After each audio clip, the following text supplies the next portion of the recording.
নমস্কার বন্ধুরা, এটি কালকের ব্লগ। কালকে রাত্রিবেলা আমাদের মহাহব্বিষি খেতে হয়।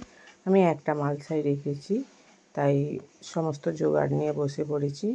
মাটির মালসায় আর মুগের ডাল, আলু আর আতপ চাল, এই হচ্ছে আয়োজন। আমি প্রথমে উনুনটা জ্বেলে দিই। মাটির উনান তো, আর চারিদিক দিয়ে প্রচুর হাওয়া লাগছিল, জাল দিতে খুব কষ্ট হচ্ছিল। প্রায় আধা ঘন্টার বেশি সময় লেগে গেছে এই মাটির হাঁড়িতে ভাতটা করতে। চারিদিক থেকে প্রচুর হাওয়া। আর ডাল আলুটা আমি আগে একটু সিদ্ধ করে নিয়েছি, তারপরে দিয়েছি চালটা। আতপ চাল তাড়াতাড়ি সিদ্ধ হয়ে যায়, ডাল আলুটা সিদ্ধ হতে একটু সময় লাগে। এদিকে আমার হয়ে গেছে মালসার ভাত, আগুনে একটু বসিয়ে রেখেছি। পাশের বাড়ির জায়েরাও দেখছি, ওদেরও বসিয়ে দিয়েছে, ওদের সেই মাত্র বসিয়েছে।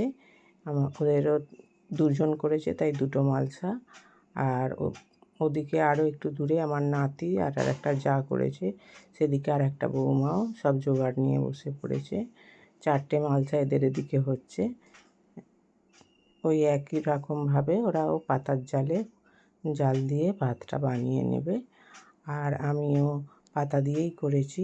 এদের এদিকটা একটু অন্ধকারে এমার্জেন্সি জেলে করেছি। আমি এদিকে খাবো বলে আমার থালাটাও সাজিয়ে নিচ্ছি।